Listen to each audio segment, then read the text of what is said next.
Hearings for Donald Trump's cabinet picks will begin this coming Tuesday. One of the first hearings will be for Pete Hegseth, Trump's choice for Secretary of Defense. According to NBC News, leading members of the Senate Armed Services Committee only just received Hegseth's FBI background check late Friday. Democrats have publicly expressed concern over that delay and fear that report might not be thorough enough, particularly for a cabinet pick who's faced allegations of sexual assault and accusations of excessive drinking. Journalists Gretchen Carlson and Democratic strategist Julie Roginski join us now. They are both co-founders of Lift Our Voices, a nonprofit focused on combating sexual misconduct in the workplace. Good morning to you both. Julie, I guess the question is, it's not just the sexual allegations and the drinking, it's the financial mismanagement, as we were just speaking with Jackie Alemany about, and some other things that may be in these reports. What do you want to hear from this hearing, should it get underway, with these questions and these background reports just kind of hanging in the air? Well, that's right.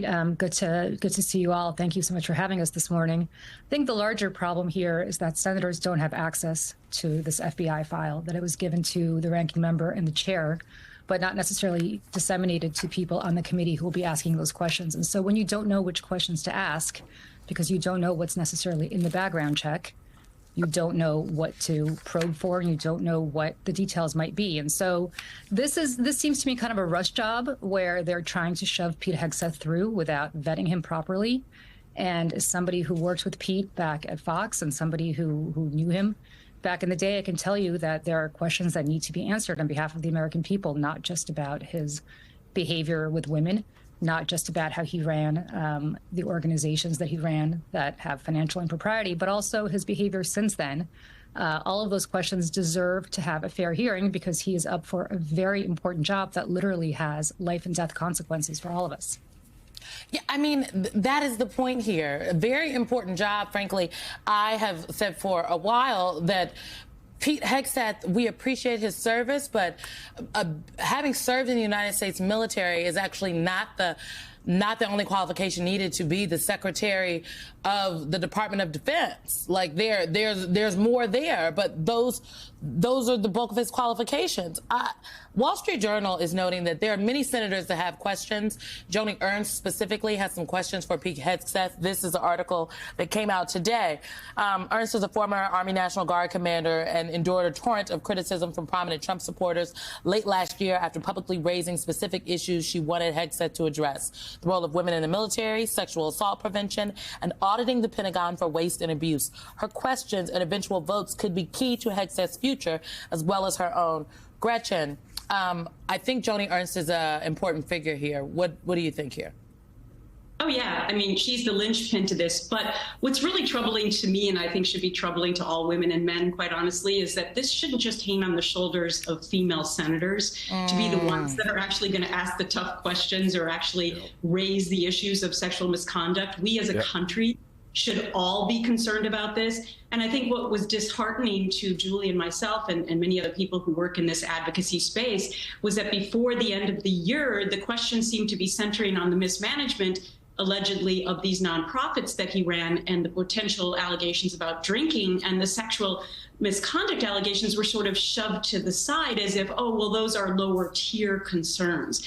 So look, Joni Ernst is trying to thread the needle here. She put out statements towards the end of the year that, said she had good meetings with him, but she was still taking it under consideration because she had the MAGA people coming after her in force. You also have some interesting people, though, that I think we should be paying close attention to, and that would be Senators Lisa Murkowski and Susan Collins, also Kevin Cramer of North Dakota, and somebody that nobody else is really talking about is a new senator-elect senator from Utah, John Curtis, who was a Democrat but is now a Republican and has been on the record as saying that he does not believe that nominations coming from Trump, nominees, should automatically just be forced through just because the president-elect said that they should be. So I would be paying very close attention to how he feels about this as well. Julie, my friend, you come from the political world. You understand the complexity of the equation that Republican senators are trying to work out for themselves. Gretchen just laid a lot of it out. With that understanding, with the understanding they don't have the full information, you're calling it a rush job, which I agree. What questions do you think Republican senators can ask with the information they have that illustrates to the General Committee and to the general public the limitations of this nomination? Well, I think the first thing they need to do is they need to sit with the woman who allegedly was raped by Pete Hegseth. We don't know what happened, but she does. And they should not force her to come forward. We all know what happens to women when they come forward in these kinds of situations. You only need to look at Christine Blasey Ford to see the death threats and the doxing and basically the ruination of career and life that happens when you speak truth to power. But there are senators who can have a private conversation with her if they're truly interested in getting to the bottom of what happened. And they don't need to parade her out in front of the cameras. But if they're truly interested in what happened, and I also will say that, you know, Pete Hegseth signed her to an NDA. Every single one of these senators, every single one, supported the legislation that Gretchen and I put forward called the Speak Out Act, which eradicates pre-dispute NDAs for sexual misconduct like this. And every single one of them gave wonderful statements and speeches about how this is forward for sexual assault survivors and how this is a new day for the Me Too movement. Well, if they truly believe what they voted for and they truly believe what they said, they should give the survivor the benefit of the doubt and have her come speak to them privately and just share her information with them. And armed with that information, they can then make a determination as to which kind of questions to ask Pete Hegseth at the hearing. Gretchen, I want to pick up on a point that Julie was just making about what happens to women in this situation when they do want to speak that truth to power. What is it about the fact that even today, in the face of everything that we've seen, everything that we've learned, everything we've come to know from Anita Hill forward, but we can even go back further than that, I'm sure. Why is it that you still have men in power in the U.S. Senate representing half the country, women, in those seats, still looking at women as if they're lying when they bring? I mean, because what's the upside to a woman just randomly say, "Oh yeah, Pete Hegseth or any other man raped me," and not think that there's going to be an investigation or inquiry about that? Why would anyone do that in such a high-profile situation, and why do we as a country still look at them like, "You lying"? Yeah, well, we've come a long way.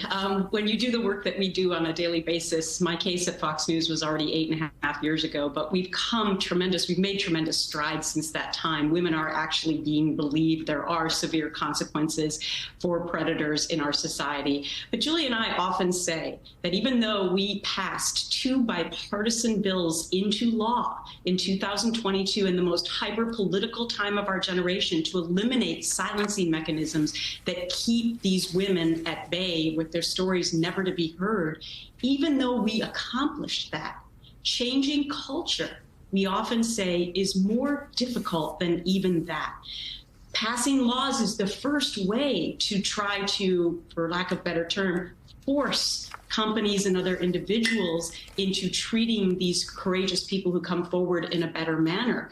But it takes time then for culture to catch up because it's so ingrained in us for some reason that when people have the courage to come forward, we look at them as pariahs and we don't believe them and we have to push them to the side. So much of this is resting on these senators and how they approach this and the message that they're sending to the rest of Americans, and especially to our young people, for whom we have hope that as they rise into the workplace in the new generation, that they will stop treating courageous people who come forward in the same manner that others have been treated in the past. Hear, hear. Yeah. Gretchen Carlson, Julie Brodzinski, thank you both